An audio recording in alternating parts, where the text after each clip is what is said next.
చక్రవర్తి గారా చక్రవర్తి గారు. ఆయన ఉన్నారు సినిమాలో. సో ఆయన కూడా, ఆయనకి నాకు కాంబినేషన్ సీన్స్ అందరూ ఉంటారు కదా అన్ని సీన్స్, కానీ మెయిన్ బాండింగ్ ఎప్పుడు అయ్యేదంటే hotel to location, location to hotel. అప్పుడు 11 seaters అలాంటివి ఈజీ, బికాస్ 2.5 hours జర్నీ ఉండే లొకేషన్కి మా స్టేకి. సో వెళ్ళేటప్పుడు మొత్తం మన బాండింగ్ నిజంగా జరిగింది అక్కడ. సో ఫస్ట్ డే వెళ్ళేటప్పుడు ఎవరు పరిచయం, నాకు నందు తెలుసు, ధన్య తెలుసు.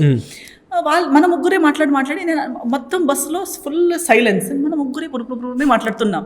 నేను మిగతా వాళ్ళు పడుకున్నారా ఉన్నారా అంటే వాళ్ళందరూ బయట చూస్తున్నారు. తర్వాత కొంచెం సేపులో మనమే మాట్లాడుకుంటున్నాం కదా, అందరినీ ఇన్వాల్వ్ చేద్దామని చెప్పి చలపతి బాబు గారు, చలపతి బాబు గారు ఆయన ముందు చూసుకున్నారు, కూర్చున్నారు. ఇక్కడ డ్రైవర్ ఉన్నారు, ఇక్కడ ఆయన్ని మనం బాబాయ్ చలపతి బాబాయ్ అదే అందరూ. నాకు అందుకే పేరు కన్ఫ్యూజ్ అవుతుంది, ఎందుకంటే బాబాయ్ అని పిలిచేవారు. ఆయన ఫ్రంట్ లో కూర్చున్నారు. సో ఆయన కూడా బయట ఎంతసేపు చూస్తాం, అదే అంటే ఒకసారి అవుట్ స్టోర్స్కి వెళ్ళాక అంతే కదా, ఉంది చూడడానికి కూడా ఏం లేదు, బోర్ కొడుతుంది, కిత్నా టైం, హౌ మచ్ టైం అని వాళ్ళతో మాట్లాడుతున్నారు. ఆయనేమో దేనికి రెస్పాండ్ అవ్వట్లేదు, రోబోట్ లాగా వెళ్తున్నాను. ఏదైనా ఒక పాటలు పెడదామంటే వీడికి ఏ లాంగ్వేజ్లో చెప్పాలో తెలియట్లేదు అంటే నేను అలా ఎక్స్క్యూజ్ మీ సాంగ్స్ అంటే తాయి పాటలు పెట్టాడు. పొద్దున్న 7 o'clock తాయి పాటలు క్వీన్ అని వింటున్నాం. అప్పుడు వీళ్ళందరూ అబ్బా దీనికన్నా సైలెన్స్ బెటర్ ఉండే, ఈ పాటల కన్నా సైలెన్స్ ఎంతో బాగుండే, ఆపమని చెప్పమ్మా అన్నారు. So Hindi songs, English songs అని అడిగితే అర్థం కావట్లేదు.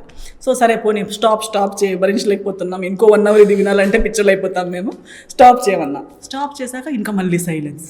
తర్వాత నేను ఊరికే మాట్లాడడం స్టార్ట్ చేస్తాను, ఇలా తిరిగి అందరితో ఓకే ఎవరేం చేస్తున్నారు, అందరూ పడుకుంటున్నారా, అలా నా గురించి చెప్పడం, జోక్స్ మాట్లాడడం, అంతాక్షరి ఆడడం, డంషర్ యాడ్స్ ఆటలాడడం, ఇలా అందరూ ఒక్కొక్కరిని ఇన్వాల్వ్ చేస్తూ వచ్చాం.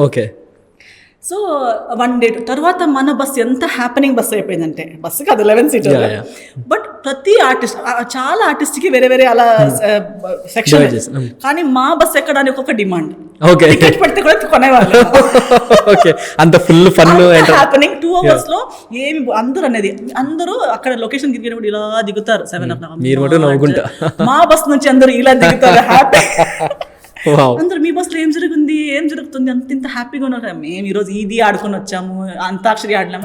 అవునా, బాగా ఎంజాయ్ చేస్తున్నారు కదా వీళ్ళందరూ, కరెక్ట్ గా ట్రిప్ ఎంజాయ్ చేస్తున్నారు. ఎవరంటే వీళ్ళ 10 people ఎంజాయ్ చేస్తున్నారు. సో అందరూ మేడం ఈరోజు సాయంత్రం నేను మీ బస్సులో వస్తాను, అందరూ ఎక్స్చేంజ్ చేస్తున్నారు, నాకు ఇవ్వరు అని సీట్ నాకు ఇవ్వరు. కొందరు ఆ స్టెప్స్ మీద కూర్చొని కూడా వచ్చేవాళ్ళు. సో బాబాయ్కి ఏజ్ అయిపోయింది కదా, సాయంత్రం దాకా వద్దని చెప్పి ఆఫ్టర్నూనే ప్యాకప్ చేస్తారు. ఒక్కొక్కసారి మీరు ఇంటికి వెళ్ళి రెస్ట్ చేసుకోండి. నేను వచ్చాను, నా షాట్ ఏమో మధ్యాహ్నం లంచ్ తర్వాత కూడా ఉంది. లంచ్ తర్వాత వెళ్ళేటప్పుడు బాబాయ్ పాపా నీకు ఇంకెంతసేపు ఉంది షూటింగ్ అన్నారు. నాకుంది సాయంత్రం దాకా ఉందంటే, అబ్బా సాయంత్రం దాకా కూర్చోవాలా అన్నారు. ఎందుకు సార్ అంటే, నాకు ప్యాకప్ అయిపోయింది, కానీ ఎవరు వెళ్తారు, నేను నీతోనే వెళ్తా, నువ్వు ఏ బస్సులో వెళ్తావు, నేను అదే బస్సులో వెళ్తాను.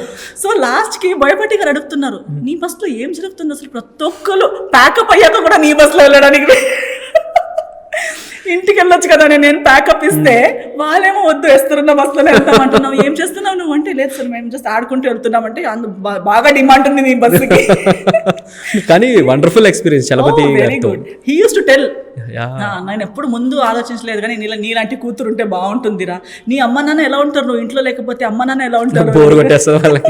మా సినిమాలో మా నాన్న అమ్మ వాళ్ళు ప్లే చేసిన వాళ్ళు ఉన్నారు కదా, వాళ్ళు కూడా చెప్పేవాళ్ళు, ఇన్ని రోజులు నువ్వు మా నా కూతురు లాగే అయిపోయావు, ఇప్పుడు ప్యాకప్ అవుతుంటే బాధేస్తుంది, అయ్యో మళ్ళీ ఎప్పుడు కలుస్తావురా అని చెప్పి. సో మా మదర్ రోల్ చేసిన ఆమెకి కూడా 2 కూతురులే. So she was also saying, you are like another daughter to me, we will miss you. So when we packed up really ఎలా అయిపోయిందంటే, ఒక ఫ్యామిలీ, అయ్యో ఏదో మన ఫ్యామిలీ ట్రిప్కి వెళ్ళాము. మన బస్సు వాళ్ళ వరకైతే ఎంత బాధపడ్డామంటే, ఎవ్రీబడి యూస్ టు సే, అయ్యో you became like our daughter or we became like relatives.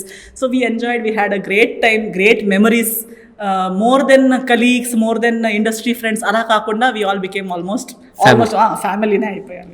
So one word about Chalapathi garu అంటే ఏం చెప్తారు? అదే అంటాను, I don't know about his anything else. అంతకి ముందు నేను కలిశాను, అంటే మా పక్కనే సెట్స్ ఉన్నప్పుడు ఆయన వేరే సినిమాలు ఉన్నారు, నేను వేరే సినిమాలు ఉన్నాను. నా భీమవరం బుల్లుడు పాటలు చేసేటప్పుడు షూట్, ఆయన అప్పుడు బోయపాటి గారి సినిమా చేస్తున్నారు, పక్కన మన బాలకృష్ణ గారి సినిమా జరుగుతుంది, ఇక్కడ మన సాంగ్ జరుగుతుంది నానక్రామ్ గూడలో. సో ఏదో మధ్యలో గ్యాప్ ఉన్నప్పుడు వచ్చి మన షూటింగ్ చూద్దామని వచ్చి కూర్చున్నారు. సో మాట్లాడుతూ అలా హాయ్ హలో నువ్వా హీరోయిన్, కొత్త హీరోయినా, అది ఇది అని అలా మాట్లాడి ఉంటారు అంతే. నెక్స్ట్ కలిసిందే జయానికి నాకు టైంలో. కానీ బాబాయ్ అని పిలిచే, ఇప్పుడు నాకు పేరు గుర్తు రావట్లేదు, బాబాయ్ అని గుర్తు ఉండిపోయారు. సో చాలా ప్రేమించేవాళ్ళు, నేను చెప్పాను కదా.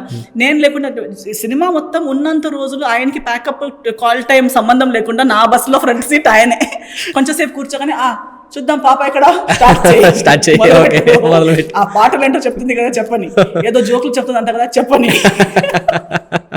సో అతను చెప్తుండే ఎప్పుడు, నీలాంటి కూతురు ఉండాలనిపిస్తుంది నాకు, అయ్యో ఇంట్లో ఇప్పుడు నాకు రిటర్న్ వెళ్తే నువ్వు గుర్తుకొస్తావు అని అలా చెప్పాను. సూపర్.